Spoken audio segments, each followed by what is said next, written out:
Bueno, vamos a empezar.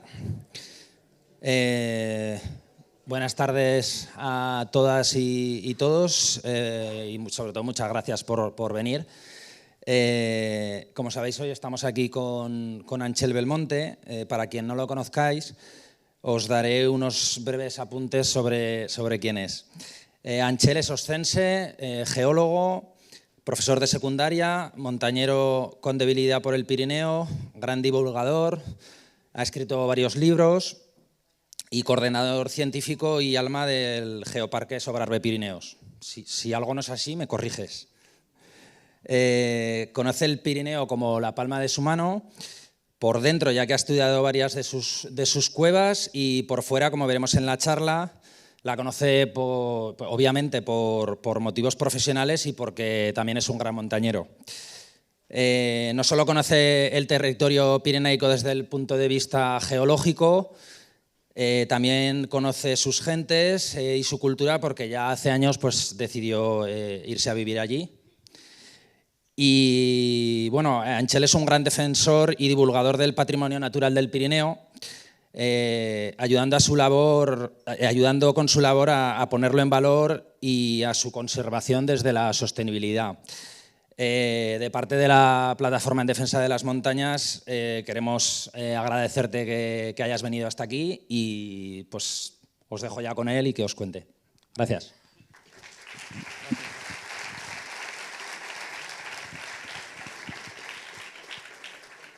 Bueno, buenas tardes a todos. Gracias a la plataforma por darme la oportunidad de venir a contarles, en este caso, cómo veo el paisaje pirenaico a través de las gafas de un geólogo. Gafas que ya adelanto que no son exclusivas de los geólogos, sino que cualquier persona con un mínimo barniz de conocimientos básicos se las puede poner para disfrutar mucho más de nuestros paisajes de montaña. Estos son los contenidos de los que les quiero hablar a lo largo de esta charla. Bueno, en primer lugar, les contaré una triste historia personal breve. Hablaremos del concepto de paisaje, pasaremos a hablar ya del paisaje pirenaico en sentido estricto, y acabaremos con un terreno que va más allá de la primera parte, pero considero que están íntimamente unidas. Y bueno, pues empezaremos con esta cita de Casiano de Prado, que me gusta mucho, lo utilizo en algún libro: y las almas generosas, las almas sedientas de impresiones profundas y de alta meditación, ¿podrán dejar de aficionarse a la geología? Yo creo que no, pero no sé si es un mensaje que sea muy popular. No sé si se pueden apagar un poco las luces para ver mejor las imágenes, quizás. Esta pequeña decepción que experimenté hace unos años fue cuando descubrí que la BBC, con sus fantásticos documentales de naturaleza, yo creo que todos hemos pensado, los amantes de la naturaleza, que en nuestra próxima reencarnación queremos ser cámara de la BBC de los de naturaleza. Pues anunciaban en Movistar una serie documental de 3 episodios que se titulaba Montañas. Yo cuando vi eso me frotaba las manos y me senté en el sofá delante de la tele como los que van a ver toda la serie de Harry Potter y van disfrazados, pues yo igual. Me zampé los 3 episodios, uno tras otro.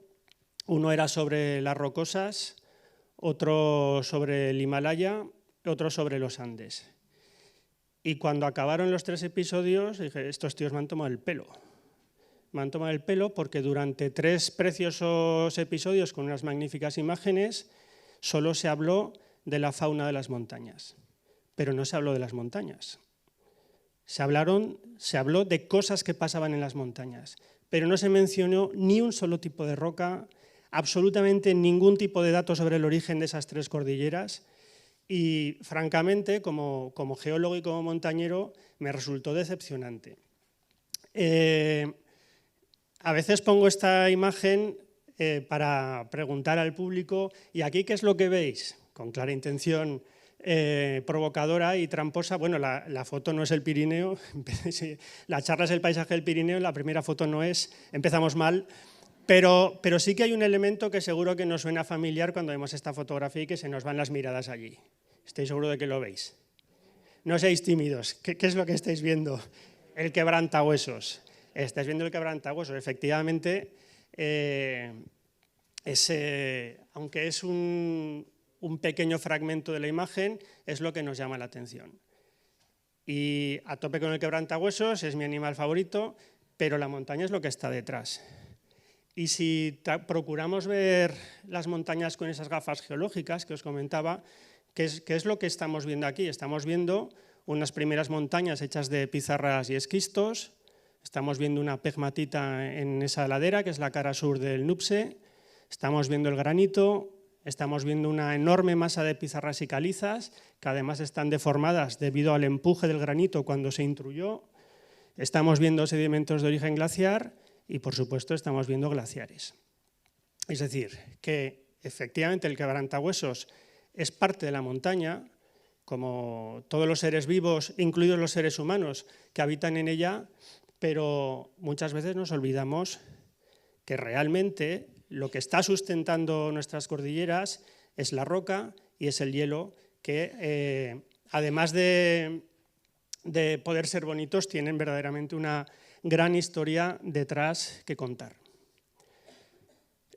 Conviene que hablemos de una definición del paisaje, aunque todos intuitivamente podríamos darla, pero dado que vamos a estar mucho tiempo hablando sobre este concepto, pues ver una pequeña definición.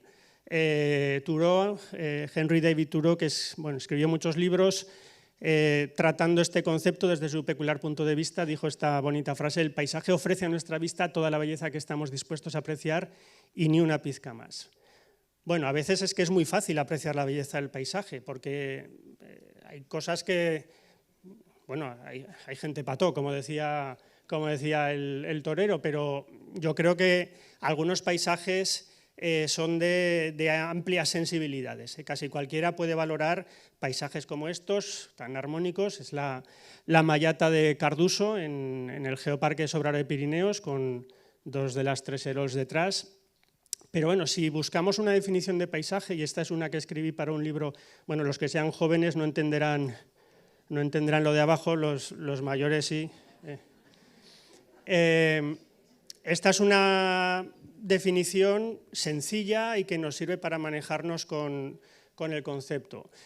Podemos entender por paisaje una porción de la superficie terrestre de características homogéneas, definida por las relaciones existentes entre sus componentes geológicas, biológicas y antrópicas, y que está en constante evolución. Bueno, pues aquí tenemos un ejemplo de paisaje para ir analizando esta definición y aclararnos con los términos de los que consta. En primer lugar, ¿a qué nos referimos con lo de características homogéneas? No es que sea todo igual, sino que dentro pues por ejemplo, de esta imagen que se observa desde el Mirador de los Buitres, cerca de los Mayos de Riglos, podemos ver unidades que tienen características comunes y que permiten diferenciarlas de las unidades vecinas.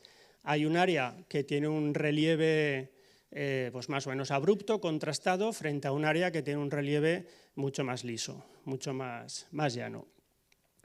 En cuanto a las características geológicas o los componentes geológicos, bueno, pues aquí distinguiríamos una zona pirenaica formada por sierras de composición predominantemente, aunque no solo carbonatadas, afectadas por pliegues, por cabalgamientos, etcétera, etcétera. Veríamos unos macizos de conglomerado que ya pertenecen al relleno sedimentario de la cuenca del Ebro y que tienen unas características muy particulares que se traducen en un estilo de relieve determinado. Y veríamos una zona de pie de monte, de rocas más blandas, más fácilmente erosionables, que dan lugar a otro tipo de relieve distinto. Las características biológicas, pues por ejemplo en las laderas serranas de orientación meridional encontraríamos coscoja, aliagas, romeros, en fin, vegetación de ese tipo. En laderas orientadas al norte encontraríamos pino, quejigo, otro tipo de vegetación adaptada a esas condiciones tan diferentes. y en el fondo del valle, monte bajo mediterráneo, cultivos, etcétera, etcétera. Y, por supuesto, la huella del hombre. Todos los paisajes que vamos a ver en estas fotos, en las fotos de esta charla, son paisajes vividos, y paisajes vividos desde hace miles de años, mayoritariamente. Por lo tanto, la huella del ser humano en el paisaje, más o menos afortunada, pero la vamos a encontrar siempre y va a pertenecer con pleno derecho al paisaje. En este caso, por supuesto, tenemos el pueblo de Riglos, pues con el cementerio, su centro de interpretación abandonado, otra serie de dependencias que hay por allí, y los cultivos que pueden eventualmente modificar el relieve y desde luego modificar la vegetación que de manera natural habría en esa zona. Y todo esto, aunque ahora estamos viendo una fotografía, lo que estamos viendo es un fotograma. De la misma manera que cuando salimos a la naturaleza y vamos a cualquier sitio, no vemos una foto final, no es el resultado de nada que se ha acabado así ya para nuestro disfrute, sino que estamos viendo parte de un proceso, algo que está en constante evolución. Allí entra, y como geólogo, y los geólogos que hay en la sala lo saben bien, entra un concepto que nosotros manejamos de una manera diferente a la mayor parte de la población, que es el del tiempo. Aquí podemos estar viendo una evolución que comience, por poner un minuto cero, en el mar en el que se depositaron las calizas de las sierras del fondo. Cómo se estructura la cordillera pirenaica, cómo se erosiona y deposita las gravas, las arenas y las arcillas que dan lugar al relleno de la cuenca del Ebro, cómo se encaja el río Gállego y se va generando el relieve actual, pero hay una evolución del relieve más moderna, una evolución del paisaje más moderna, que no la tenemos que planear en términos de millones de años, sino que está ocurriendo delante de nuestras narices. Y bueno, pues en este caso se da la peculiar circunstancia de cómo el paisaje del entorno del pueblo, a medida que determinadas actividades suceden en su entorno, esto empezó con un aparcamiento, luego fueron 2, ya llevamos 4 y bueno, pues entre las muchas cosas que evolucionan también es el acceso a estos aparcamientos y cómo se realiza. De manera que nos quedamos con la idea de que el paisaje es la mezcla de todo, o la acción combinada de todos estos factores a lo largo del tiempo, y que no hay una foto final, sino que esa evolución no se detiene. Ocurre que en la provincia de Huesca tenemos amplias áreas donde de esas 3 componentes que veíamos que configuran un paisaje, la geológica tiene mucho peso. Ocurre en la parte sur, en los Monegros, en el Bajo Cinca, en el Cinca Medio, en el Somontano, en la Hoya de Huesca, donde debido a la escasez de precipitaciones, pues la roca tiene un protagonismo especial y, por supuesto, ocurre en las áreas de alta montaña. Es decir, que si aspiramos a entender de verdad algo sobre el paisaje del Alto Aragón, y por supuesto en particular del Pirineo, no podemos dejar de lado la geología. Tiene que ser parte de nuestro acervo cultural para comprender y, por lo tanto, disfrutar más plenamente todo lo que vamos viendo. Yo estoy seguro que Italo Calvino, cuando escribió esto, no pensaba que estaba escribiendo geología, pero lo hizo. En el libro Las ciudades invisibles, que es una delicia de libro, dice: Marco Polo describe un puente piedra por piedra. ¿Pero cuál es la piedra que sostiene el puente?, pregunta Kublai Khan. El puente no está sostenido por esta piedra o por aquella, responde Marco, sino por la línea del arco que ellas forman. Kublai permanece silencioso, reflexionando. Después añade: ¿por qué me hablas de las piedras? Lo único que me importa es el arco. Polo responde: sin piedras no hay arco. Dejad que os hable de las piedras que forman el arco del paisaje pirenaico, porque yo creo que nos van a ofrecer otra dimensión fascinante y bueno, pues todavía bastante desconocida de las montañas que con tanto placer recorremos. Lo primero que podríamos hacer es definir grandes unidades desde el punto de vista del paisaje. Por supuesto, desde el punto de vista estrictamente geológico, el Pirineo está perfectamente estudiado y dividido en en unidades que tienen unas determinadas características, pero no necesariamente tienen por qué tener un reflejo en el paisaje. De manera muy sencilla, podríamos distinguir una primera barrera que nos encontramos cuando accedemos desde el sur, que son las sierras exteriores, una zona central que podemos denominar depresión media, con una altitud menor que las sierras exteriores y desde luego menor que la zona más alta, más escarpada, que sería lo que podríamos llamar el Alto Pirineo, englobando lo que geológicamente conocemos como zona axial y sierras interiores. Hay términos que no voy a usar, que sé que se usan y que me parece muy bien que cada uno los use, pero no creo que sean precisos. El pre es lo que está antes de esta sierra, que es la Sierra de Caballera, al norte de Bolea, es tan Pirineo como el Aneto. Por lo tanto, bueno, a mí este es un término que no suelo utilizar. Si empezamos por las sierras exteriores, a ver qué aspecto tienen más de cerca, pues bueno, la culminación es el Tozal de Guara, que 2.077 metros, una mole calcárea que se levanta como un zarpazo en el paisaje por encima de la hoya de Huesca. Las sierras exteriores tienen mucha roca caliza y esa roca caliza, que es una roca dura, da lugar a, bueno, pues a relieves escarpados como estas paredes y espolones en el Cañón del Vero, agujas cuando la erosión las individualiza, como en este caso en el Mascún superior, o ventanas o arcos fruto de la erosión, como en este caso el Portal de la Cunarda. Las sierras exteriores tienen todos los atributos que tiene el resto del Pirineo, como por ejemplo gigantescos pliegues y enormes desniveles entre los fondos de valle y las cimas. Es decir, que no por el hecho de estar separados bueno, son montañas menores si queremos en cuanto a la altitud, si hay alguien que esté obsesionado por el tamaño de las cosas.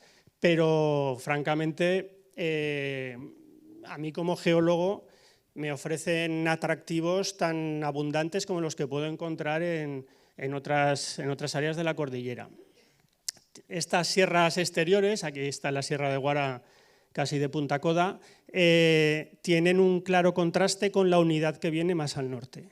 Una unidad muy variada, aquí la vemos desde el Alto Pirineo, que forma un área enorme de sierras, como si fuesen distintas olas, que tienen una orientación más o menos constante, este-oeste prácticamente, es lo que llamamos la dirección pirenaica, y bueno, entre otras cosas tienen menos altitud porque están formadas por rocas más blandas, rocas que se erosionan con más facilidad y que van a dar lugar a relieves poco contrastados, alomados.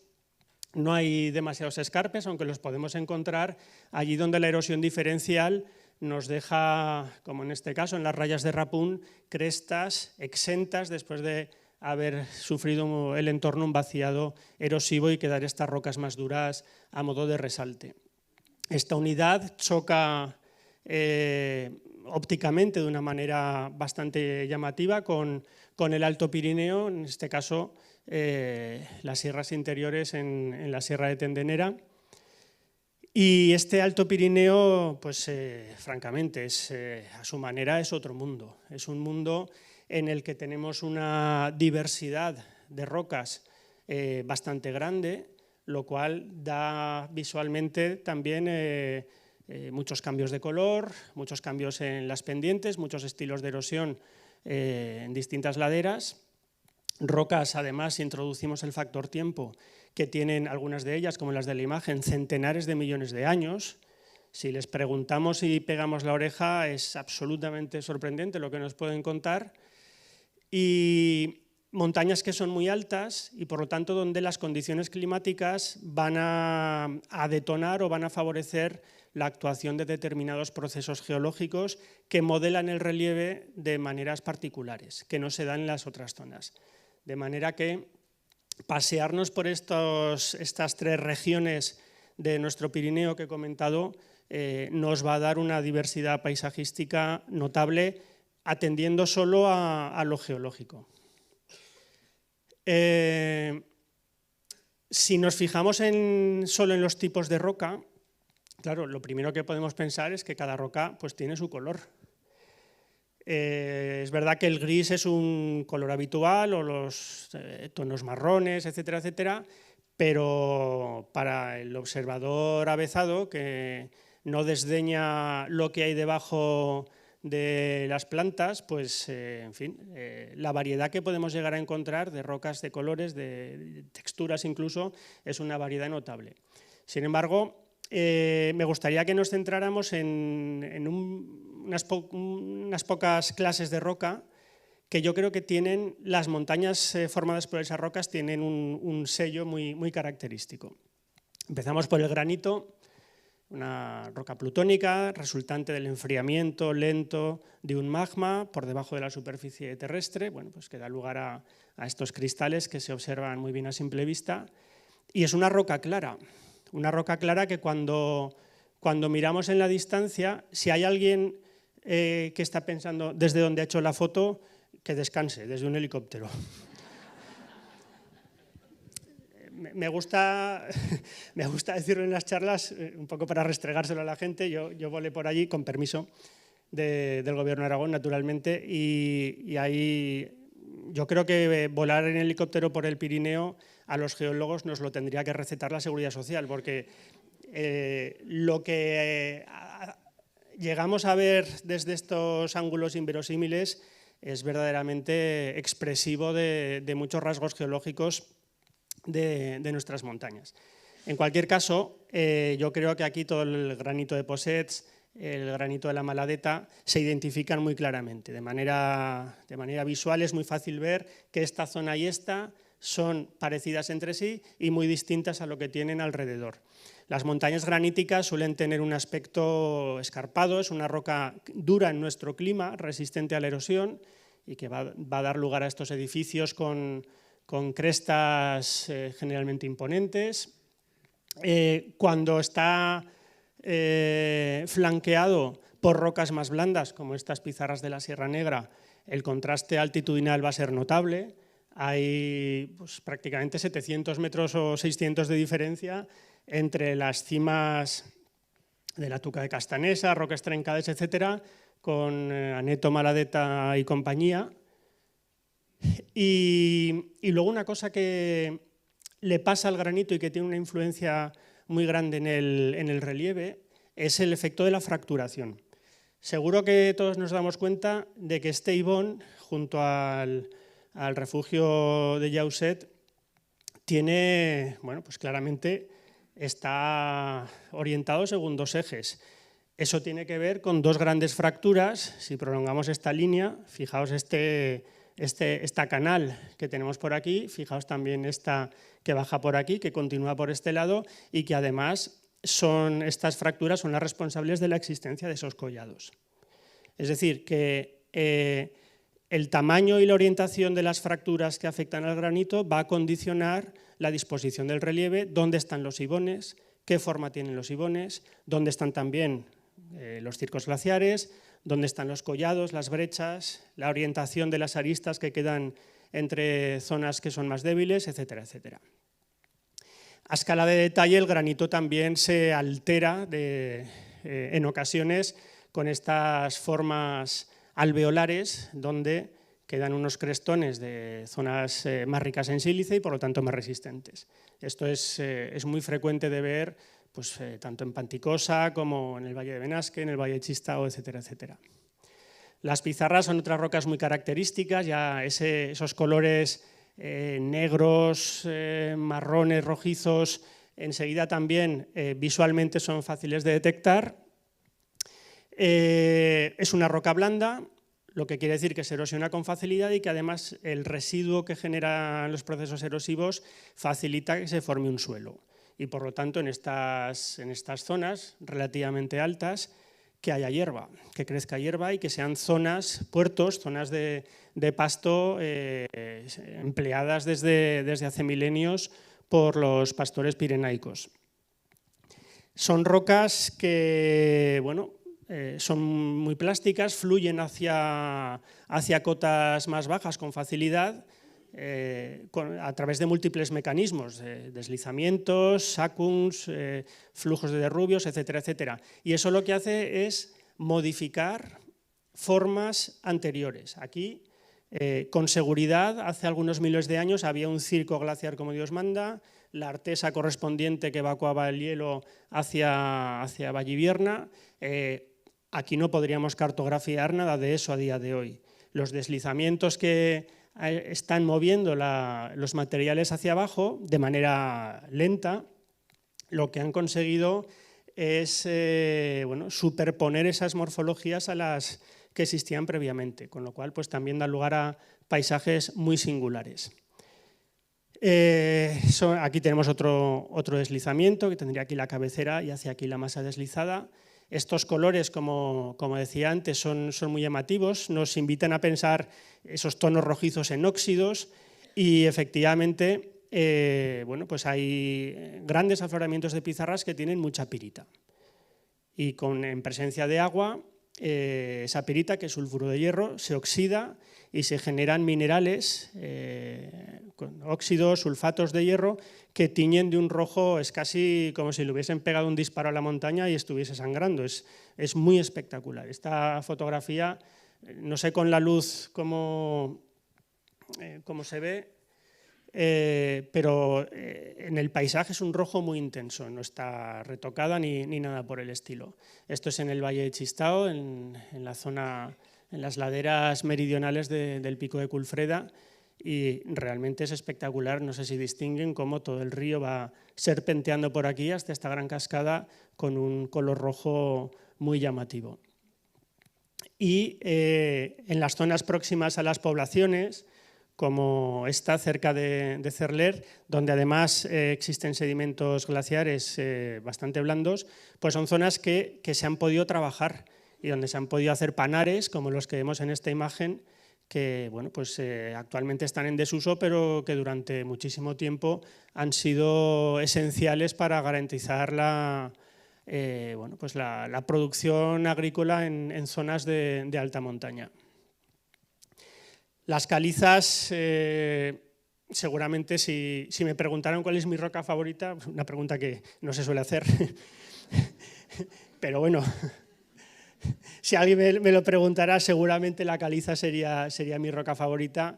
Es una roca, bueno, da lugar a montañas muy impredecibles y eso tiene su gracia. Tiene menos gracia cuando tienes que estudiarla y tienes que responder a las múltiples preguntas que el paisaje plantea. Pero bueno, aquí en este caso en el macizo de Cotiella vemos que es uno de los grandes macizos calcáreos por excelencia de nuestro Pirineo. Vemos rocas calizas de distintos colores en función de determinados componentes que pueden acompañar al carbonato de calcio. Puede haber arcilla, puede haber arena. Nos dará eso unos tonos más marrones, algo más rojizos incluso, y cuando se trata de calizas más puras predominará el color gris. La caliza es una roca soluble. Tengan en cuenta que en el Pirineo están afectadas por fracturas, tenemos las juntas de estratificación, son puntos de debilidad o planos de debilidad por los que el agua va penetrando en la roca, va disolviendo la roca, y claro, si el agua se filtra y no circula por la superficie, no hay red hídrica, no hay barrancos, no hay valles. Entonces tenemos zonas con un relieve caótico. Esta fotografía está sacada desde un parapente, que bueno, pues es algo que quizás ya nos lo podemos permitir más, pero bueno, es fascinante ver desde el aire una zona intensamente karstificada. Luego, cuando hay que circular por aquí, pues es un tormento muchas veces, ¿por qué no decirlo? Pero se trata de unos relieves bellamente caóticos que se deben a esa inexistencia de una red de drenaje superficial. Las rocas sedimentarias en general, las calizas en particular, pues claro, se disponen en estratos. Y la orientación de los estratos, lógicamente, también va a influir en cuál es la forma de las montañas que vemos. En esta fotografía no necesita presentación, Valle de Ordesa, estratos horizontales y bueno, pues un aspecto muy característico, turbón estratos verticales, otra montaña, aunque esté formada de una roca muy parecida, pero físicamente, en cuanto a su aspecto, absolutamente nada que ver. Aquí tenemos una persona que hace de escala para que nos hagamos un poco a la idea de las dimensiones de este fabuloso frontón geológico. También las fracturas pueden afectar intensamente a los macizos carbonatados y guiar a través de esas debilidades la erosión, individualizando, porque la roca es dura y se mantiene en pie, individualizando en ocasiones bosques de agujas como estos del barranco de Mascún. Y las cavidades y los recovecos que se forman en la roca por disolución, debido a los fenómenos kársticos, son también refugio para plantas que de ninguna otra manera podrían crecer en superficie, en ausencia de suelo y en ausencia de agua en las inmediaciones, porque todo el agua se filtra hacia el interior de los macizos calcáreos. De manera que no perdamos nunca de vista esa, aunque estoy poniendo fotografías donde predomina lo geológico o donde al menos a mis ojos predomina lo geológico, no perdamos nunca de vista que el resultado final es la interacción entre lo geológico, lo biológico y lo humano. Algunos ejemplos de grandes paisajes geológicos en el Pirineo. Pues el primero, los pliegues. Estas imágenes son de la Guía Geológica del Pirineo, de la segunda edición, que apareció hace un tiempo, año y medio o así. Y bueno, pues aquí tenemos el Frachinito Mondinero, Tozal de Guara al fondo, y fíjense, aquí en esta interpretación bien intencionada, el colosal plegamiento Sierras Exteriores, Prepirineo, No pasa nada, no pasa nada. Hay cosas peores. Bueno, pues pliegues colosales que, en fin, claro, ¿cómo no vamos a tener pliegues en una cordillera? Es que sería absurdo. El Pirineo es el resultado de la colisión entre dos placas tectónicas. Todo lo que había entre medio, para acomodarse a esa escasez de espacio progresiva, se tuvo que ir plegando, rompiendo, superponiendo. Pasear por nuestras montañas es estar en el Museo de los Pliegues, pero hay que ponerse las gafas de verlos, que es compatible con las gafas de orquídeas y otras gafas.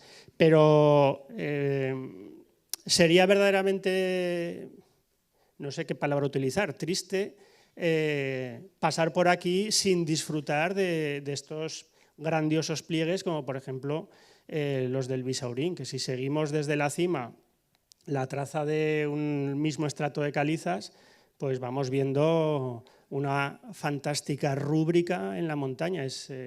A mí me parece fabuloso. No importa el tipo de roca, tenemos pliegues gigantescos como estos del macizo de la Ardana, también dentro del geoparque. En función de cómo la erosión afecte a los pliegues, van a tener un aspecto u otro. No siempre lo escribir una guía geológica es una experiencia que, bueno, a mí me ha divertido, pero no se la recomiendo a nadie, porque la gente está acostumbrada a guías de flores, guías de animales que, pues, hombre, un quebrantahuesos y otro, a lo mejor para sus madres son distintos, pero tú ves la foto en la guía y dices, pues mira, ese que pasa por allí es igual, es un quebrantahuesos. O si ves, yo qué sé qué flor, pues lo mismo. En geología las cosas son un poco más delicadas, porque los tipos de roca, o sea, dentro de la palabra caliza hay mucha tela, y dentro de la palabra anticlinal, pues también morfológicamente lo que vemos, ese resultado entre la estructura y la erosión puede ser diferente. Pero bueno, este es el anticlinal de Balced, que es en su parte meridional, esa enorme bóveda que ha sido seccionada por un afluente del Balcedí, que nos ofrece esta maravillosa estructura. Y luego hay lugares que son el delirio. Esto, como seguro que reconocen, es la cima esta foto está hecha desde la cima del Castillo de Acher. Yo he subido varias veces, la última vez fue esta primavera, y cuando llegábamos al coche ya al anochecer le decía a mi pareja, ¿te das cuenta que si alguien nos pregunta cuánto nos ha costado, le tenemos que decir que 13 horas? Pero claro, es que ni ella ni yo no nos queríamos ir de aquí. Esto, ya lo peor es si sales con cuaderno y pretendes divertirte dibujando. Esto es, no sé. Y seguro que hay gente en la sala que verá incluso muchas más cosas de las que pueda ver yo. Pero este es el espectáculo que tenemos allí. Seguro que muchos han subido al castillo de Acher. Es posible que a alguno le haya pasado desapercibido este carrusel de pliegues que tenemos alrededor, pero si vuelven no se lo pierdan, es fabuloso. Pliegues que son prácticamente iconos de la geología pirenaica, como el anticlinal tumbado del cilindro de Marboré, conocido popularmente como la gamba. Pues, bueno, hay cosas peores nuevamente, no pasa nada, pero la buena noticia es que muchos montañeros se dan cuenta de que ahí hay algo que tiene una morfología muy peculiar y muy espectacular. Es toda la parte superior de la montaña armada por este gigantesco plegamiento. Otro de los grandes paisajes geológicos de nuestro Pirineo son los ligados al hielo glaciar. Esta es una fotografía aérea del glaciar de Monte Perdido en 2015. Su situación ahora no es así, ni mucho menos. Pero más allá de que quede mucho o poco hielo, el Alto Pirineo es la herencia de la erosión durante decenas de miles de años de los glaciares a lo largo de distintas fases, que se han ido alternando con otros periodos más cálidos. Y esto nos da lugar a picos piramidales mordidos por el hielo en distintas de sus caras y afilando las aristas que separaban los distintos circos, formas casi perfectas de circo glaciar con o sin ibón en su fondo, eso ya depende de otras muchas características. Artesas, esta es la canal de Izas con paredes muy verticales, fondos más planos y esa sección en U tan característica de estos tipos de valles. Y, a ver, tema delicado el de los glaciares. Tema delicado porque, así como en algunas cadenas de televisión parece que dando noticias disfruten cuanto más dramática es la noticia, pues ahora estamos en un momento que hay gente que parece que quiere enterrar ya lo que queda de los glaciares. Es verdad que la cosa está muy mal y peor que se va a poner, como decía aquel, pero quedan glaciares. Entonces, mientras queden, tenemos paisajes de hielo todavía ofreciéndonos lo mejor de sí mismos antes de que desaparezcan del todo. Ya los lloraremos cuando hayan desaparecido, vayamos a disfrutarlos ahora. Y por supuesto, si no nos gusta que los glaciares desaparezcan, pues bueno, pensemos por qué están desapareciendo. Y si hay algo en nuestro desinhibido estilo de vida que habría que cambiar, pues cambiémoslo. Ya no nos llegará para ver glaciares en el Pirineo, pero quizás hablemos otros glaciares. Cada décima de temperatura que consigamos salvar cuenta y es relevante. El glaciar de la Ardana, glaciar superior de Monte Perdido, glaciar del Aneto, este mismo verano. Otro de los grandes paisajes geológicos de nuestra cordillera, los grandes cañones, los barrancos, no necesita presentación, el cañón de Añisclo, el Mascún superior, estos formidables tajos en la roca, en rocas duras, los fondos habitualmente libres de grava, por lo que se denominan este tipo de ríos en roca. Sierras exteriores, el cañón de Gorgas Negras en el Alcanadre. O sea, este tajo es brutal. Fijaos o fíjense en la incisión del río Alcanadre en esta masa de cientos de metros de espesor de caliza. Por supuesto, el interior, y también hay aquí avezados barranquistas que lo conocen perfectamente, es otro mundo, otro universo lleno de morfologías fascinantes donde pues lo que predomina es la roca y el agua y por lo tanto la geología. Aquí tenemos un sistema de marmitas en el barranco de Avizanda. La interacción de las estructuras plegadas con la erosión fluvial en la foz de Jánovas, en la salida del barranco de Sorrosal, las cascadas con las construcciones tobáceas como el confesionario del barranco de Sieste, aquí las cascadas en el Mascún superior, en el Saltador de las Lañas, pues bueno, otro muestrario de lo que los paisajes de roca nos pueden ofrecer en nuestra cordillera. Y el karst que bueno, es este bendito caos que aparentemente carece de orden, pero que visto con detalle, con cariño y en foto aérea, pues se pueden observar, se puede dilucidar un orden dentro de este aparente descontrol. Esto es una zona intensamente karstificada en el macizo de Cotiella. A escala de detalle, los distintos tipos de lapiaces, a veces auténtica orfebrería geológica. Por supuesto, en el interior de las montañas hay veces, yo en Cotiella, que es donde hice la tesis, lo decía, hay más Cotiella por dentro que por fuera. Es increíble las decenas y decenas de kilómetros, todavía muchos sin explorar, que, bueno, pues donde crecen espeleotemas como estas estalagmitas, estas coladas, y una de las grandes singularidades geológicas de nuestras altas montañas calcáreas, las cuevas heladas, con depósitos de hielo, donde bueno, pues llevamos años apresurándonos a extraer toda la información paleoclimática que contienen antes de que desaparezcan por completo en este contexto de cambio climático que estamos viviendo. El paisaje evoluciona, no solo porque vayamos construyendo sucesivos aparcamientos a medida que se saturan algunos enclaves turísticos, sino porque los procesos naturales evolucionan también. Aquí tenemos unas comparativas de imágenes, la imagen en blanco y negro sacada por Lucien Briet a principios del siglo XX, finales del XIX, y la imagen correspondiente, que pretende ser la misma, obtenida en 2021. Esto pertenece a un libro y exposición que hemos hecho en el Geoparque, el Pirineo sin Briet, 100 años de cambios en el paisaje pirenaico, donde analizamos diferentes contextos geológicos donde apreciar los cambios que ha experimentado el paisaje a lo largo de solo un siglo, cambios geológicos. Es decir, estamos hablando de geología, pero no de millones de años. Estamos hablando de en que tan solo un siglo, el siglo del cambio climático ha habido cambios a patadas, pero en este caso el cambio climático acelerado por una de las especies que habita en el planeta, ¿cómo es posible que paisajes geológicos experimenten cambios rápidos?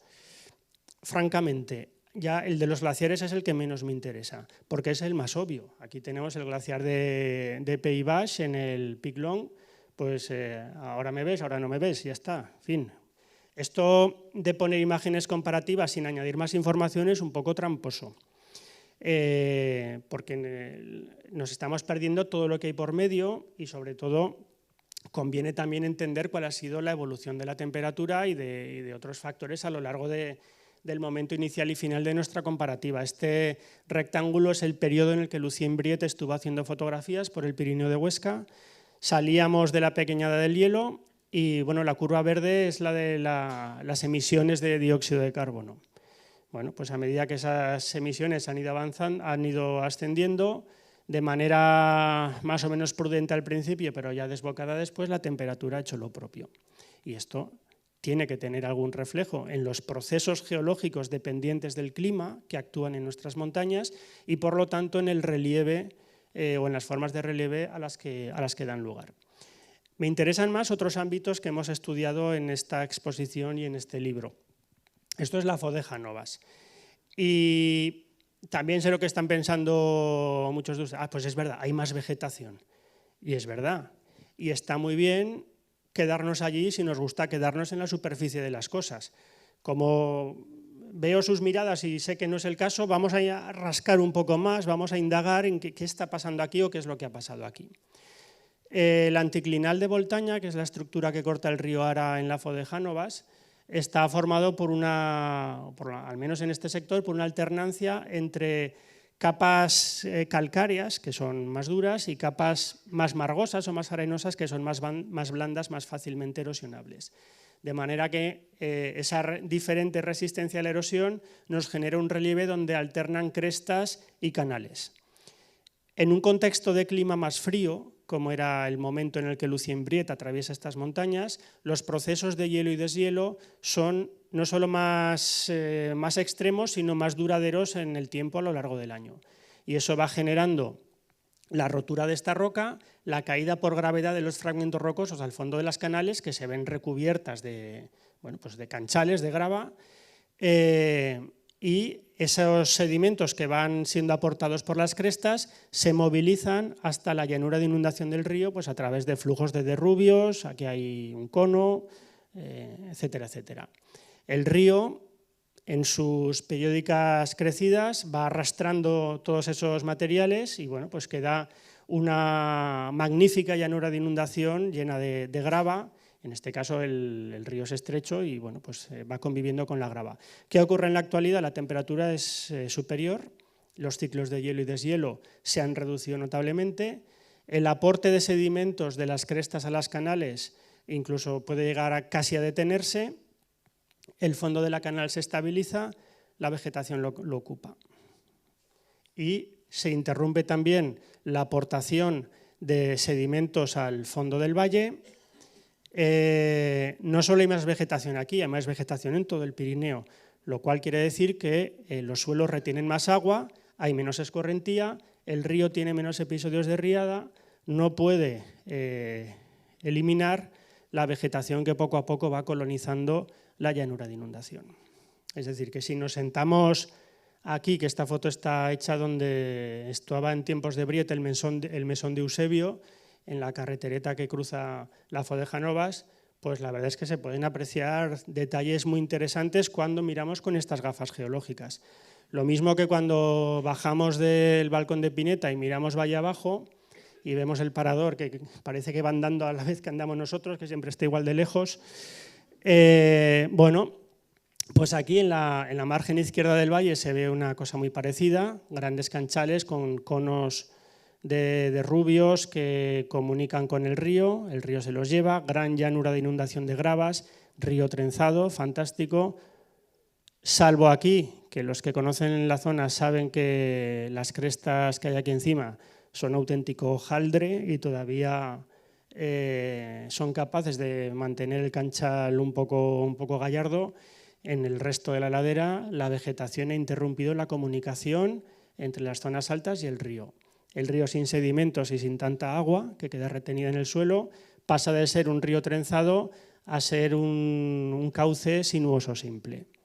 En la margen derecha lo que vemos es el efecto de las avalanchas, más frecuentes y de mayor magnitud en esta imagen, con las zonas descarnadas que generan, incluso en el fondo del valle donde finalizaba el viaje de la nieve y la roca. En este caso, menos inhibición, menos frecuencia de avalanchas, menos magnitud de las avalanchas y por lo tanto la vegetación también recuperando el espacio.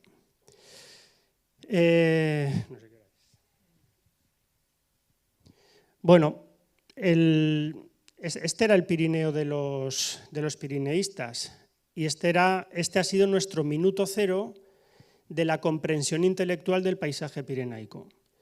Si los pirineístas y el fenómeno en general del alpinismo y del pirineísmo hubiese empezado unos siglos antes, en el periodo cálido medieval, quizás estas primeras fotografías con las que comparamos la actualidad y nos rasgamos las vestiduras se hubiesen parecido más al paisaje que vemos en la actualidad. En cualquier caso, esto es lo que teníamos cuando empezamos a recorrer el Pirineo, no por trabajo, sino por placer, y esto es lo que tenemos ahora. Y es muy evidente, como les comentaba antes, la desaparición de los glaciares, pero hay más cosas que están desapareciendo. Lo que ocurre es que no se ven y además no nos las suelen explicar. Por ejemplo, el permafrost.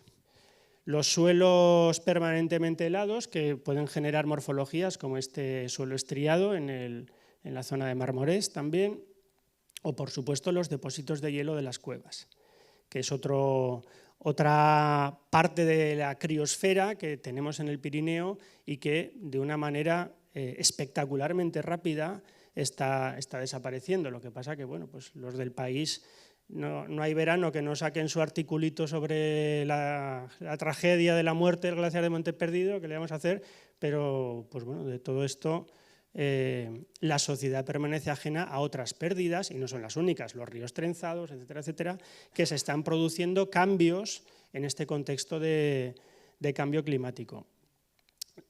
Pero claro, la desaparición de los hielos no genera un vacío en el paisaje. Inmediatamente hay otros procesos geológicos y otras morfologías que acuden a rellenar el hueco que queda libre. Y tenemos pues en circos que hasta hace pocas décadas había un glaciar, ahora pues nos queda la morrena, nos quedan nuevos ibones, nos quedan áreas de roca pulida, nuevos lapiaces, como estos canalículos que tenemos en esta imagen, que está sacada muy cerca del frente de hielo del glaciar de Monte Perdido, nuevos desprendimientos rocosos, es decir, se van unos paisajes o unos elementos del paisaje, pero vienen otros. A los que nos gustan los glaciares, pues claro, no podemos evitar sentir que los glaciares abandonen el Pirineo, pero eduquemos nuestra sensibilidad en apreciar y en valorar y en entender y en disfrutar los nuevos paisajes más rocosos o a veces acuáticos que están ocupando esas posiciones en la alta montaña pirenaica. Muy rápidamente me gustaría comentar estos términos que muy poco a poco van calando en la sociedad. Muy lentamente en comparación con la velocidad que va el conocimiento popular en los aspectos biológicos, pero por lo menos vamos a ver qué es el patrimonio geológico, qué es la geodiversidad y qué es la geoconservación y por qué son importantes. Bueno, el patrimonio geológico se lee fatal, pero bueno, pues es básicamente el conjunto de elementos que tienen valor. No sé si se nota, pero está subrayado ahí en negrita. Claro, si es patrimonio es porque tiene valor. Ese valor se puede medir a través de metodologías científicas contrastadas. Valor desde el punto de vista científico, cultural o educativo, y que bueno, pues pueden aludir a casi cualquier parte o a cualquier disciplina de la geología. En resumen, el patrimonio geológico son aquellos elementos geológicos del tipo que sean que tenemos en un territorio y que son importantes, que son valiosos. Ser valioso no significa ser bonito. No siempre algo que tiene un enorme valor, por ejemplo, desde el punto de vista científico, es algo bonito que diga, bueno, aquí van a venir masas de personas a ver que la discordancia de... Va a llegar la gente y dice, ¿esto qué es? Es decir, que hay que diferenciar valor de belleza. Algo puede ser bello, pero puede ser enormemente común y por lo tanto no tener un valor tan elevado como algo muy singular que nos está aportando una información relevante para entender un momento de la historia de la Tierra y que puede ser bastante singular o muy representativo como modelo de algo. La geodiversidad no es exactamente el equivalente geológico de la biodiversidad, aunque pueda parecerse, pero bueno, es la variedad de elementos geológicos, incluidos rocas, minerales, fósiles, suelos, formas de relieve, etcétera, etcétera, presentes en un territorio y que son el producto y registro de la evolución de la Tierra. En general podemos pensar que cuanto más geodiverso sea un sitio, más patrimonio geológico puede tener, pero no tiene por qué ser así. Los Monegros, por ejemplo, es un sitio poco geodiverso, pero donde hay lugares de interés geológico realmente valiosos. Y por último, geoconservación. Medidas dirigidas a preservar el valor natural del patrimonio geológico y la geodiversidad de un área. Afecta a elementos abióticos y, cuidado, generalmente no renovables. No renovables. Es decir, si perdemos un pliegue, por decir algo, o si perdemos una morrena que dejó un glaciar, ya está, eso ya no va a volver. Por lo tanto, me parece que es un dato interesante a la hora de lo siguiente que vamos a hablar, que es la gestión del paisaje o el uso del paisaje. Y bueno, pues la geoconservación se centra en evitar la desaparición de estos elementos, prevenir, corregir, minimizar impactos y mantener los procesos que son activos funcionales. Es también una cosa muy importante. No les descubro nada nuevo si les digo que esta parte de la conservación de la naturaleza está todavía demasiado ausente de las políticas de conservación de todas las administraciones públicas. Administraciones públicas y asociaciones y entidades varias. Tenemos una ya larga, felizmente, tradición de proteger lo biológico, pero lo geológico parece que, como es muy duro, como no se puede destruir, pues ahí está. No es así, puede llegar a ser tremendamente vulnerable. Bueno, pues ahí tenemos ese paisaje, vamos a utilizarlo. Josep Pla, viaje en autobús, maravilloso párrafo. ¿Qué paisaje más bello?, le dije un día a un señor que viajaba a mi lado. ¿No le parece? Me contestó con un deje ligeramente sardónico. ¿Qué quiere usted que le diga?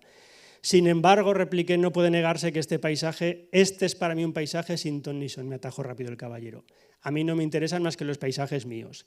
¿Entiende usted por míos, pregunté, los paisajes que responden adecuadamente a su criterio estético o los que figuran escritos a su nombre en el registro de la propiedad?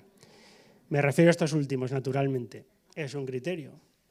Y es que hay paisajes que, bueno, que a lo mejor hay gente que los valora por esa segunda cualidad, no quizás por todos sus valores naturales, biológicos, o sea, geológicos, biológicos, antrópicos, sino, bueno, pues por el rendimiento que les puede sacar, cosa que no tiene por qué ser ilícita, desde luego, a priori. El problema que tiene el paisaje, cuando lo estudiamos desde una perspectiva científica, es que el paisaje no es solo ciencia, es ciencia y percepción. De entrada no hay paisaje si no hay alguien que lo mira, si no hay alguien que lo interpreta. Y allí entra ya no solo las características objetivas, mesurables desde cualquier disciplina científica que tiene el paisaje, sino la impresión que nos produce. Y a la hora de gestionarlo, esa percepción va a ser un factor muy importante. Por lo tanto, estamos en un terreno sin duda complejo. La buena noticia, y yo quiero creer como profesor que eso es así, es que la percepción se puede educar y se puede enseñar y se puede compartir.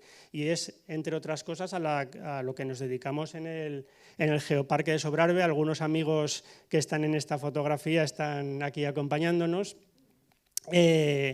Bueno, es el dotar de contenido a lo que estamos viendo y de esa manera verlo de otra manera y valorarlo de otra manera.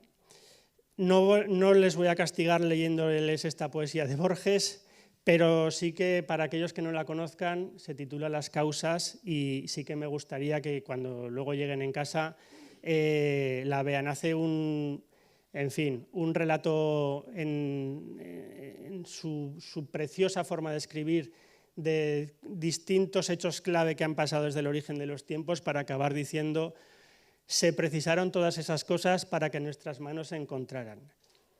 500 y pico millones de años en los que ha pasado absolutamente de todo han hecho falta para que nuestros ojos se encontraran con los paisajes pirenaicos. Y creo que eso es un factor o una impresión que nos la regala la geología, y que si la geología está fuera del análisis del paisaje y de los criterios utilizados a la hora de gestionar el paisaje, pues nos vamos a quedar muy cojos.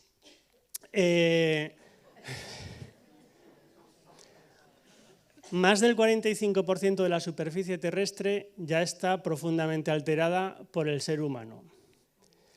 Bueno, permítanme que ahora lance una serie de ideas, ya no como geólogo, sino como ciudadano normal y corriente. No es que los geólogos no seamos ciudadanos normales y corrientes. Bueno, alguna habrá que... Pero vamos a pensar todos juntos y vamos a pensar también, como ya hemos distribuido gafas de geólogos, vamos a pensar todos también con esa perspectiva, con ese factor tiempo en nuestra forma de ver el Pirineo. Si ya tenemos una considerable parte de la superficie terrestre, y aquí no es una excepción, considerablemente transformada, deberíamos concederle un valor adicional a aquello que todavía tiene al menos un grado de transformación no severo. La conservación de los espacios naturales es, por tanto, una obligación en una sociedad civilizada. Otra cosa es que lo seamos o no lo seamos, o lo seamos en mayor grado o en menor grado, pero es una obligación moral que tenemos, porque el conocimiento que sustenta nuestra sociedad nos permite entender el valor que tiene por muchísimas razones. Conservar los paisajes y los espacios naturales, y la parte geológica también. Sobre lo virgen y los valles vírgenes, pues esto es Ordesa, como todos habrán visto. Esto no es un paisaje virgen, la Canalroya tampoco lo es. Pero no ser un paisaje virgen no es un demérito, o no tiene por qué serlo. El hecho de que un valle pirenaico no sea un paisaje virgen no significa que sea Puerto Venecia o que sea un polígono industrial, qué sé yo, Cadrete o, no sé, me lo invento, no conozco mucho la zona. Al contrario, en lugares como Ordesa o en lugares como la Canalroya, esa ocupación o esa presencia activa del ser humano durante milenios lo que ha hecho es añadir valores al paisaje. Añadir valores desde el punto de vista arqueológico, añadir valores a través de la interacción de determinadas actividades humanas, como por ejemplo la ganadería extensiva, con la vegetación, produciendo, y esto está medido, una mayor biodiversidad vegetal en aquellos lugares donde hay ganadería extensiva, etcétera, etcétera. Hay actividades que crean paisaje y hay actividades que consumen paisaje. Y a la hora de gestionar, tenemos que tener muy claro cómo las combinamos, porque el paisaje no es un recurso renovable, no lo es. Y si consumimos a más velocidad del que se genera, que es lentísima, lo que vamos a hacer es perder paisajes naturales de gran valor.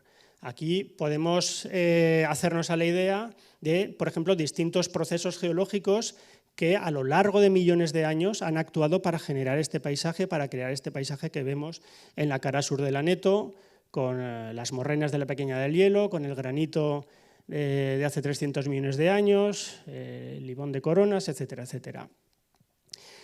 Pero si hablamos en una escala temporal menor y si introducimos el concurso del ser humano, una actividad clave para la generación del paisaje actual en buena parte del Pirineo es la ganadería extensiva. No tengo por qué decirles, porque ya lo saben ustedes, cuál es la situación de la ganadería extensiva y en general del pastoralismo en el Pirineo aragonés. Porque si pasamos a Francia, si pasamos a Francia, gracias.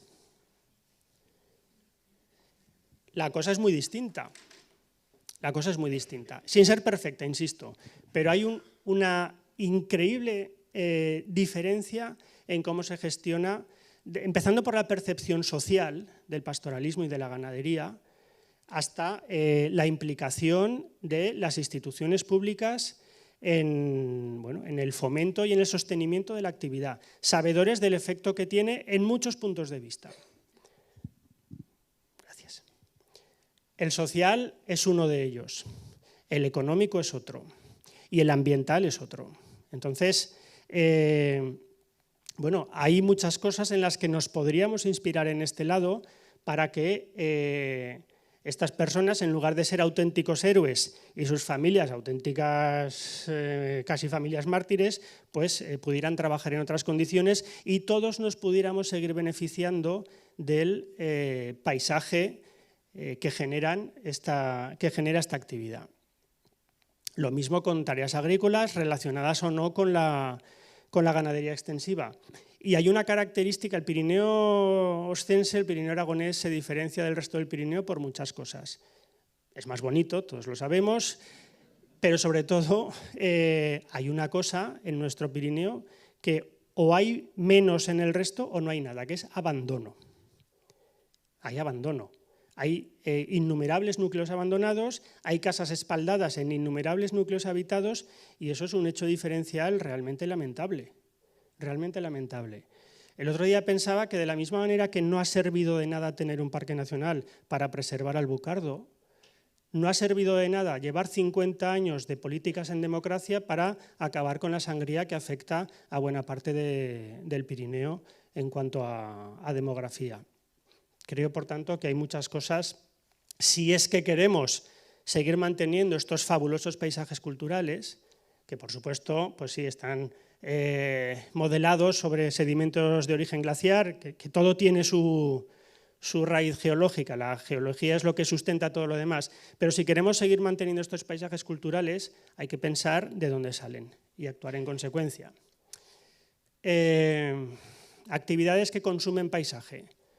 Hay que repensar la relación del turismo con el paisaje. Hace poco me enteré de esto. No sé si eran ustedes conocedores, o sea, hasta qué punto podemos... Bueno, no lo voy a valorar. No todo vale. No todo vale a menos que como sociedad aceptemos movernos hacia algo muy distinto a lo que hemos tenido hasta ahora. No quiero idealizar el pasado, por supuesto. Y hay muchas cosas del pasado a las que no vamos a volver. Nadie va a volver a vivir en Basarán, ni en Ainielle, ni en Cortillas. Pero mucho de lo que todavía tenemos no tendríamos por qué perderlo. El cambio climático pues, no va a venir, está aquí. Les podría enronar con gráficas que, ¿para qué? Si ya sabemos lo que hay. Entonces, me parece, sabiendo dónde estamos y hacia qué escenario vamos, además a cierta velocidad, hay algunas ideas que me parecen realmente sorprendentes. Apostar por un modelo de desarrollo que convierta esto en otra cosa me parece un fracaso cultural. Me lo parece aquí, me lo parece en Castanesa, me lo parece en Benasque y me lo parece un poquito más allá. Entonces, no sé, bueno, ahí tenemos los datos. Podemos mirar hacia otro lado y hacer ver que no está pasando, pero está pasando. Y no sé, yo creo que perdemos más de lo que ganamos. Y bueno, no sé, me parece muy evidente, pero no vamos en esa dirección. Dejen que les hable bien de Aramón. Ahora mismo, pues, objetivamente, me costaría hacerlo, pero de verdad creo que Aramón es una magnífica oportunidad, hasta ahora desaprovechada.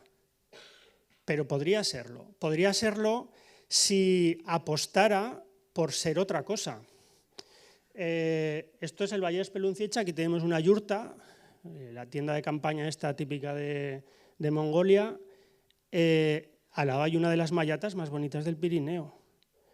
O sea, culturalmente, Aramón está el cuerpo, pero la cabeza no está aquí. Dejando aparte el hecho en sí de lo que ocurre en Marchica, de entrada, nada en el Pirineo se ha llamado nunca Marchica.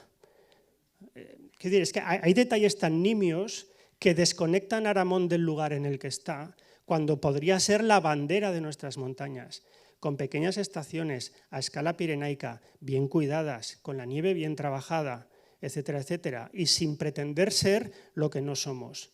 Y no convertirse en una empresa incómoda, molesta, oscura, en ocasiones, que no acude a foros públicos de debate, dando lugar a todo tipo de suspicacias, seguramente muchas de ellas infundadas. Tiene la oportunidad de ser otra cosa y a mí, como contribuyente, desde luego me gustaría que así fuera. Se nos habla muchas veces de que tenemos que competir con los Alpes. Cuando alguien me intenta comparar el Pirineo con los Alpes, yo pienso dos cosas. Primera, que no he estado nunca en los Alpes. Seguramente ni en el Pirineo. O segunda, sí que ha estado y me intenta engañar.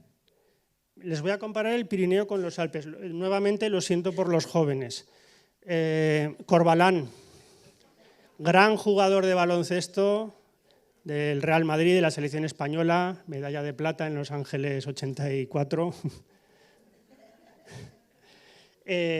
Grandísimo jugador, con ciertas prestaciones no comparables a las de Vladimir Tachenko. Señores, esto es el Pirineo y estos son los Alpes. No podemos mandar a Corbalán a disputarle rebotes debajo del aro con Tachenko. Pero sí que tiene unas capacidades y unas propiedades y unos valores que los Alpes no nos pueden ofrecer. Centrémonos en eso, no en una competencia suicida. Nadie va a venir aquí teniendo Los macrodominios esquiables de los Alpes darían para otra charla. De verdad que es un tema que cualquiera que averigüe un poco simplemente en la historia de cómo se decidió en los Alpes franceses dónde iba cada macrodominio, de verdad que se iban a quedar ustedes estupefactos. Pero nosotros no somos eso. No somos eso. En los Alpes hay infraestructuras turísticas que son horripilantes. Pero es que las dimensiones de los Alpes son otras. Este es el teleférico de la Guilde du Midi. Ahora visto desde el valle desde las montañas de la margen contraria del valle de Chamonix. El paisaje lo engulle y ese teleférico desaparece. Apenas se ve, para el que sabe dónde está, la estación intermedia antes de subir a la cima de la Guilde du Midi. Pero es que, claro, desde el fondo de valle, desde Chamonix hasta el Mont Blanc, hay más que del Monte Perdido desde el mar hasta la cima. Es que no se puede comparar. Tenemos que jugar en otra liga, que no es una liga peor, esto no es primera, segunda, tercera. Esto es centrarnos en lo que verdaderamente tenemos y ofrecerlo y ofrecérnoslo a nosotros. No hay comparación posible con los Alpes y creo de verdad que es un profundo error. La misma pulsión violenta e inculta que llevó a unos milicianos anarquistas catalanes a quemar la sala capitular de Sigena, a veces, por supuesto, haciendo una comparación un poco relajada, es lo que me parece ver en los propósitos de modificar algo que tiene unos valores patrimoniales tan evidentemente altos como, por ejemplo, la Canal Roya. Y no solo la Canal Roya, he hablado de Castanesa y he hablado de otros lugares. Creo que hay etapas que ya tienen que estar superadas. Si de verdad somos, y creo que lo somos, una sociedad culta y una sociedad, en fin, que sabe relacionarse con el entorno. ¿Amueblar la montaña? Pues no sé. Hace años, cuando trabajaba en el Instituto Hermanos Argensola de Barbastro, hicimos un grupo de trabajo con varios profesores para la realización de itinerarios educativos en la naturaleza y fuimos una tarde a las pasarelas del Vero. Íbamos todos callados, tomábamos alguna nota. Cuando llegamos arriba al Quezar otra vez, decimos, ¿qué? Conclusión. Pues conclusión, aquí solo traeremos a los alumnos si quisiéramos enseñarle un ejemplo de lo que no hay que hacer. Desde luego no se nos ha ocurrido ir por ahí. Respeto mucho a quien vaya y a quien los lleve. Que, por supuesto, yo no estoy hablando como un ciudadano con sus opiniones particulares y no pretendo imponérselas a nadie ni pensar que son mejores o peores que las de nadie, pero desde luego a mí esto me parece un despropósito. Y no vamos a ir a menos. El otro día el Roto nos regaló esta obra de arte que estoy seguro de que muchos de ustedes vieron. Deberían poner las cumbres a ras de suelo para democratizar su acceso. Pues verdaderamente poco más tengo que añadir. Algunas conclusiones muy breves acerca de lo que estamos hablando.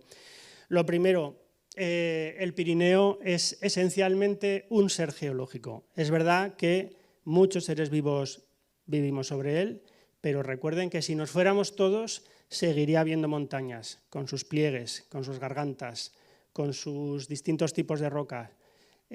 Comprendamos su geología para comprender de verdad plenamente las montañas. La geología pirenaica es la base que sustenta lo biológico y lo humano. Donde hay poblaciones, donde crecen determinadas comunidades de especies, donde se pastorea, donde no, donde... Todo eso, si escarbamos un poco, tiene un mensaje o tiene una relación con un control geológico. El paisaje no es intocable, claro que no. Nada de poner el paisaje en una vitrina y mirarlo desde fuera. Pero eso sí, antes de tocarlo, sabiendo que lo que podemos perder es algo irreemplazable, hay que pensarlo muy bien. Y hay que considerar cuánto se gana y quién lo gana, y cuánto se pierde y quién lo pierde. Y esa cuenta es de obligado cumplimiento para cualquier administración pública, la rija quien la rija. Si queremos conservar el paisaje, no nos vale con el turismo, porque buena parte del paisaje que el turismo disfruta, el turismo no lo ha generado y va desapareciendo paulatinamente. Por lo tanto, solo turismo insisto, si queremos conservar el paisaje, no es suficiente. Yo creo que la cultura es una medida de protección y, por lo tanto, todas las iniciativas, y lo intentamos desde el Geoparque, que contribuyan a aumentar la comprensión cultural y el aprecio cultural por los paisajes, creo que es una primera barrera, porque muchas veces las administrativas no son suficientes, porque a veces hasta los espacios naturales protegidos se vuelven contra el espacio protegido, porque atraen más turismo, etcétera, etcétera, y pueden generar problemas donde incluso antes eran leves o no los había. Valorar lo natural, detener el ariete, lo poco que nos queda natural, o por lo menos muchas de esas áreas tendrían que ser conservadas. ¿A qué me refiero con lo de detener el ariete? Cada vez que lo de civilización, tómenlo entre comillas, la civilización, el ariete de la civilización pega un golpe en la montaña cuando construimos un refugio guardado más alto, cuando se construye una pista forestal siempre con la excusa de que es para los ganaderos, no para los cazadores, etcétera, etcétera. Estamos dando un golpe con el ariete en la montaña y ese golpe resquebraja y facilita la entrada de más civilización más adentro, más arriba. Habrá lugares donde no pasa nada por hacer eso y donde será imprescindible hacer determinadas actuaciones, pero otros lugares no, y eso hay que medirlo y hay que valorarlo. Y, por supuesto, hay que reformular el diálogo entre lo urbano y lo rural. Voy a acabar con una frase polémica. Igual por eso me llaman tan pocas veces para venir a Zaragoza a hablar. Zaragoza no entiende el Pirineo. Y sé que seguramente es injusto decirlo aquí porque hay muchísimas personas que van mucho al Pirineo, que les entusiasma el Pirineo, pero en general, y cuando digo Zaragoza, aquí están los centros de poder, aquí está la administración. Se ve desde la ciudad el Pirineo como un objeto turístico, no como un objeto cultural. Es el lugar al que acudimos para hacer esparcimiento pasivo o activo, porque bueno, llega el fin de semana y ostras, y nos lo hemos ganado. Y es verdad, pero no es solo eso, y no se puede gestionar únicamente desde ese punto de vista. Yo por mi trabajo, de vez en cuando, pues hablo con cargos políticos. Y algunos de estos cargos políticos desde hace un porrón de años tienen casa en el Pirineo. Y da la sensación de que cuando lleguen a las canteras de Almudévar, oye, apagan los datos y llevan tiempo yendo allí y no se enteran de lo que está pasando. Y por lo tanto, en su acción política, esa incomprensión del territorio pues se deja notar. Hay que reformular ese diálogo y hay que entender cómo funciona lo rural, no solo en el Pirineo. Bueno, ahora la que está cayendo pues también es digna de análisis. A mí, por supuesto, se me escapa. Pero esto es esencial si queremos procurar todo lo demás. Y dicho esto, muchísimas gracias por su atención y por esta asistencia masiva. Y si tienen alguna pregunta que me sepa, pues...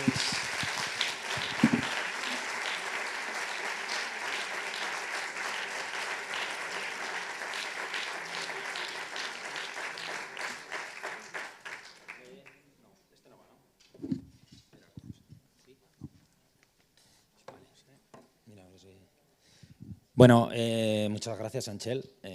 Estoy totalmente de acuerdo contigo en lo último que has dicho de Zaragoza.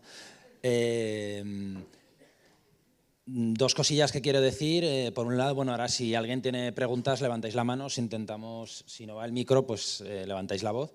Espero que te haya merecido la pena. Desde luego, para mí ha sido un auténtico placer. Espero que para el resto de personas también. Decirte, me pasa un compañero un dato que le ha dicho el centro que es la charla de largo con más afluencia. Hay 2 salas más allá llenas también. Para la gente que conozcáis que no ha podido venir, le hemos pedido permiso a Anchel para grabarlo y se subirá al canal de YouTube de la plataforma. Y bueno, simplemente si hay gente que quiera preguntar, pues es el momento, tenemos todavía media hora. Sin más.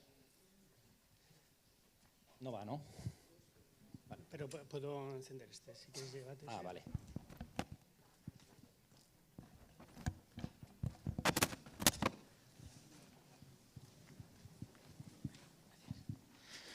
Muy buenas, Ángel. Muchas gracias por tu conocimiento. Te quería preguntar por una foto que has puesto del turbón, me parece que era, y se parecía mucho a los flits que hay en el País Vasco, pero no sé si es un flits. Igual estoy diciendo una barbaridad y quiero que me lo aclares, por favor. Bueno, barbaridades yo también he soltado unas cuantas, o sea que relájate, con eso no hay problema. Me parece que te refieres, a ver si acierto.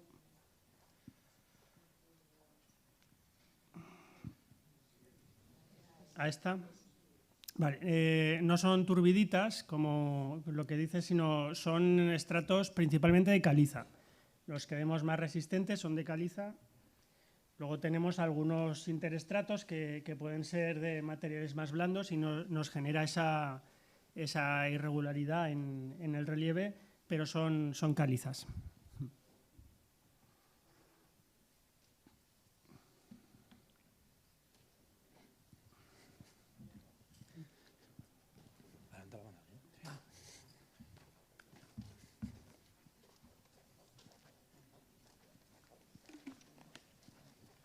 ¿Quién? Hola, buenas tardes. Quería preguntarle por la formación de margas, extensiones tan grandes de margas que tenemos en el Sobrarbe y cuál es su origen, lo que es la marga. Si es la zona de playa de cuando se levantó el Pirineo, si es de erosión o qué formaciones tiene. En general el Pirineo es un fondo de mar levantado, expresado en unos términos un tanto rudimentarios. Por lo tanto, lo que vamos a ver en su superficie son distintos tipos de fondo de mar. El fondo de mar no es un espacio constante, homogéneo, sino que tiene diferentes zonas de profundidad progresivamente mayor y en cada una de esas zonas se sedimentan unos materiales distintos. Las margas tienen una composición a caballo entre la arcilla y la caliza y reflejan ambientes que tienen una profundidad entre baja y media.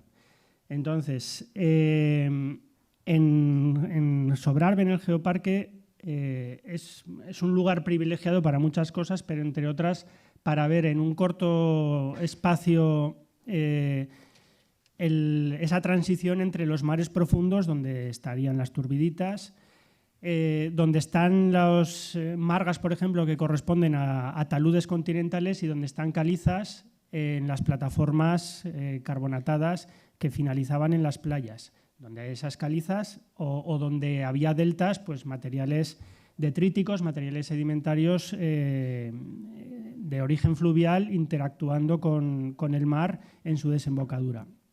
Entonces tenemos amplias zonas, no solo en Sobrarbe, sino en todo un corredor que viene prácticamente desde Lisávena y que se extiende más allá de Jaca, pasando por el Vallivasa, por Sabiñánigo, etcétera, etcétera, donde tenemos unas margas grises muy características que, bueno, pues lo que nos están hablando es de ese momento en el cual el mar en determinadas zonas ya no es un mar profundo, sino que está más próximo a la superficie. Y además, una vez que eso ya es una roca que está expuesta a la intemperie y que por lo tanto padece el efecto de la lluvia, de las correntías superficiales, etcétera, se erosiona de una manera muy característica, dando lugar a cárcavas, a terreros que se llaman en el país y que bueno, pues, son lugares complicados para que crezca la vegetación, para que se pueda cultivar, etcétera, etcétera, pero que tienen una belleza plástica, a mi juicio, enorme. Y por poner un ejemplo particularmente bonito, sin movernos de Sobrarbe y en un sitio muy accesible, la cara norte del Tozal, donde está el castillo de Voltaña, justo en la vertiente opuesta, la ladera opuesta donde se extiende el pueblo de Voltaña, tiene unas margas acarcavadas fenomenales. Vale, gracias. Nada.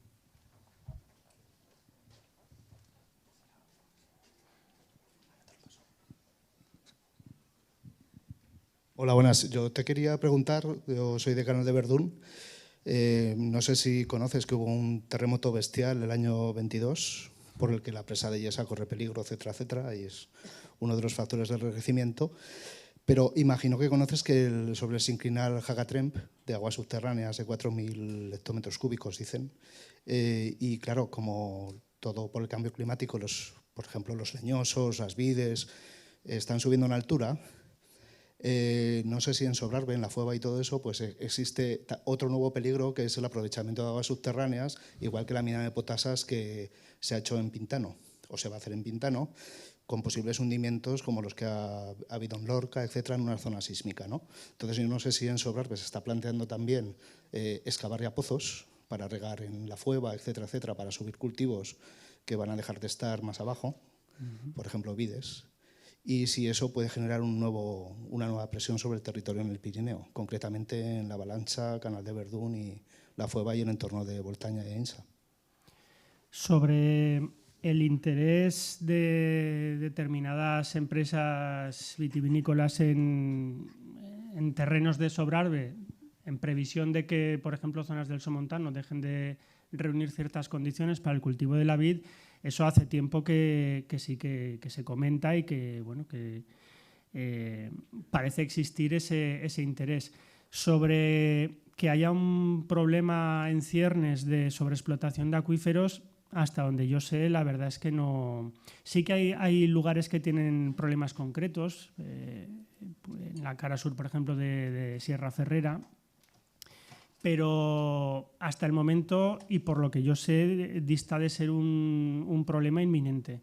La Fueva tiene otros problemas inminentes en relación con la instalación de placas solares, que bueno, pues serían un grave problema para la preservación del paisaje actual y que conectaría con lo que proponía de reformular ese diálogo entre lo rural y lo urbano, porque lo rural no puede ser simplemente el lugar donde se satisfacen las necesidades de lo urbano sin acotar un poco las necesidades de lo urbano. Pero bueno, esa es otra cuestión.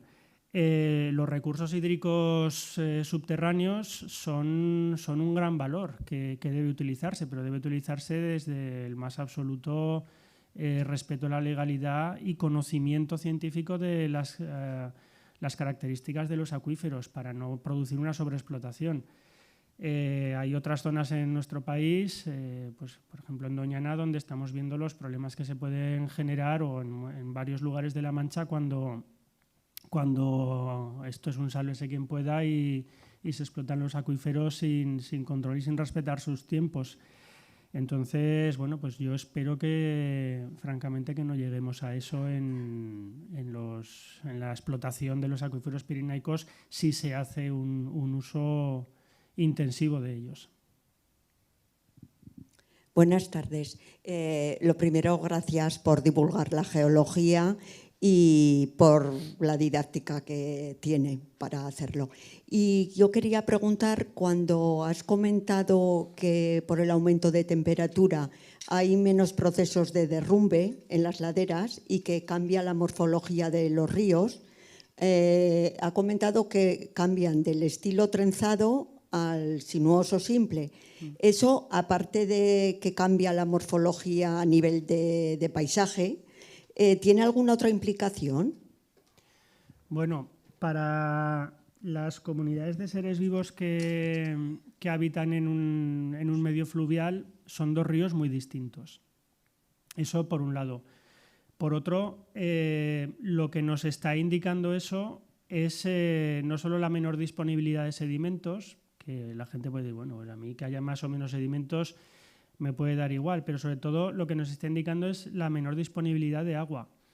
El problema de la falta de nieve, que ya hace tiempo que experimentamos, y la previsión científica es que no va a mejorar en el futuro, no es por las estaciones de esquí, siendo eso grave, porque hay muchas personas que viven de las estaciones de esquí. Y yo no estoy en contra de las estaciones de esquí, lo que estoy en contra es de hacerlas donde no procede.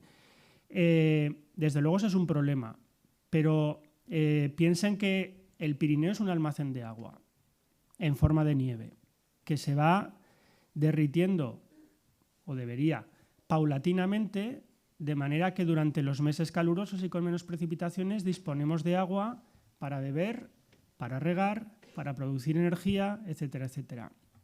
Si nieva menos, si la fusión se produce por adelantado y si una parte importante de los recursos hídricos pirenaicos no circulan por las laderas y luego por los ríos, sino que quedan retenidos por un suelo donde ha proliferado la vegetación, disponemos de menos agua. Eso es un hecho y distintos estudios, pues, por ejemplo, del Instituto Pirenaico de Ecología, lo demuestran con cifras. Lo que estamos viviendo en los últimos años y las proyecciones hacia el futuro. Entonces, en el entorno Pirineo y alrededores, 7 millones de personas dependen del agua que se acumula en el Pirineo, principalmente en forma de nieve. En el momento que esos procesos se desestabilizan, en el momento que cambian y que vamos a disponer de menos recursos, pues hay que replantearse muchas cosas. Hay que replantearse aspectos relacionados con la producción de energía, con cuántas hectáreas se riegan, con a cuánta gente podemos dar de beber en el pico de turismo en un pequeño pueblo que de repente explota de habitantes por los visitantes que reciben los meses de verano. Es que hay que tener una percepción global del territorio y de todo lo que pasa en él y obrar en consecuencia. Entonces, hombre, para mí que los ríos trenzados es uno de los elementos geológicos que más me gustan y he tenido la suerte de ver ríos trenzados fabulosos en distintos lugares del mundo. Que se vayan perdiendo lo poquito que nos queda en el Pirineo, pues hombre, pues me da no sé qué. También viendo qué ríos trenzados teníamos antes de la construcción de los grandes embalses o a finales del siglo XIX, cuando había poca vegetación y bien de agua y bien de sedimentos, eso, vamos, el tramo, por ejemplo, entre La Espuña y Mediano, eso tuvo que ser un espectáculo fabuloso, fabuloso, y ahora, bueno, pues tiene otro aspecto. Que estéticamente yo me vea menoscabado, desde luego es lo menos importante, pero sí que los ríos son un indicador de lo que está pasando, de los cambios que está experimentando nuestra cordillera, y dado que es un recurso del que tantas personas dependemos, pues deberíamos estar más que atentos y, como digo, obrar en consecuencia. Hola.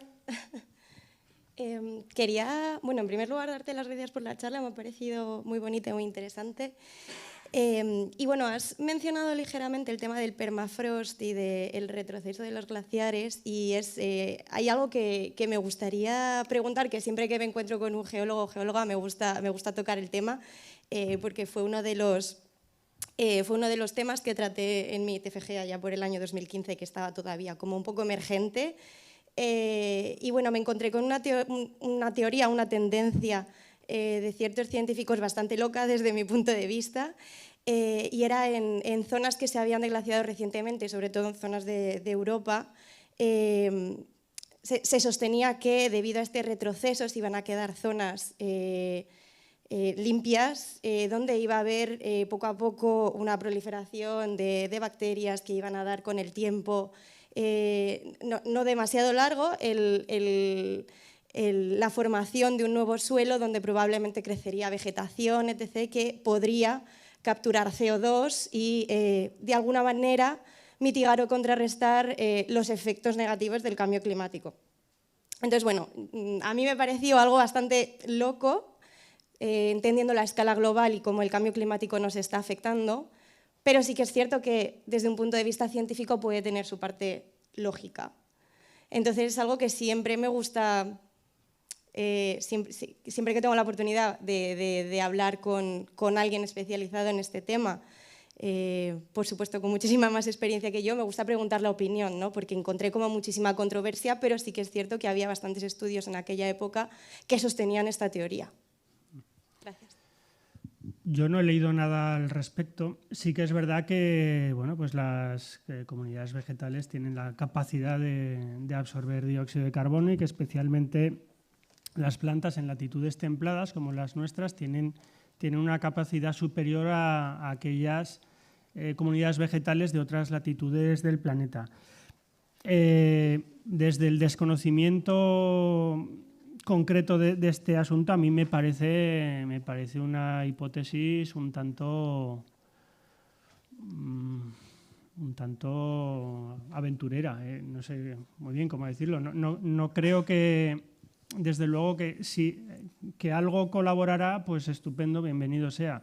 Pero cifrar o basar la esperanza de un secuestro masivo de dióxido de carbono en los suelos que efectivamente se están estudiando, que se están generando en zonas recientemente glaciadas, me parece una idea un poco extrema. En general confiaría más en reducir las emisiones que en aumentar el secuestro. Pero cada uno puede superar la adolescencia en el momento que lo desee. Esto es así.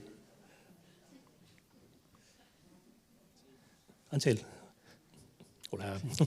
Fabulosa charla, lo primero, gracias. Gracias. Una reflexión o una pregunta que seguramente no tiene respuesta, pero a ver qué opinión tienes. Se habla mucho del territorio cuando se habla del Pirineo. El territorio, pues hay que contar con el territorio decide, en el territorio vive gente. Y yo el problema que veo es que el territorio en el Pirineo dejó de ser uniforme hace muchos años, seguramente asociado pues al diferente desarrollo económico que ha habido en los valles, a comunicaciones, a muchas cosas.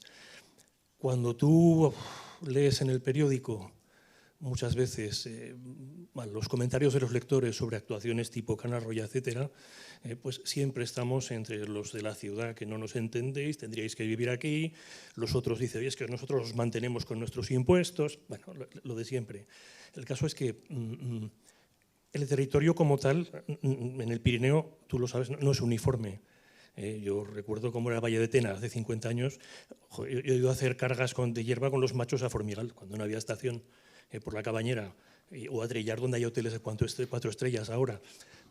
Ahora esa gente, ese valle, tiene un nivel de vida muy bueno, y a mí me sonroja cuando se dice que sin el turismo o sin la nieve, este valle se muere, que se va a morir. Viven, vamos, 1000 veces mejor que hace 30 o 40 años.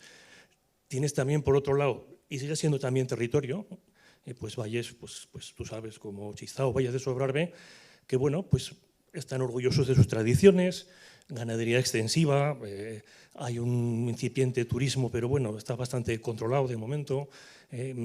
Cuando les hablas de actuaciones de tipo mastodóntico, pues la gente se suele oponer, los conozco. Entonces, claro, todo es territorio. Ese territorio, digamos que también piden que se cuente con ellos a la hora de gestionar patrimonio biológico, patrimonio geológico. Entonces, claro, una administración se enfrenta a territorio que no es en absoluto uniforme. O sea, y las personas que viven allí, pues la gente que vive de hostelería en Formigal o en el Valle de Tena, en Panticausa o en Sallén de Gállego, no tiene nada que ver con la gente que tiene un pequeño bar en plan, que sus hijos están llevando las vacas o las ovejas a puerto en verano.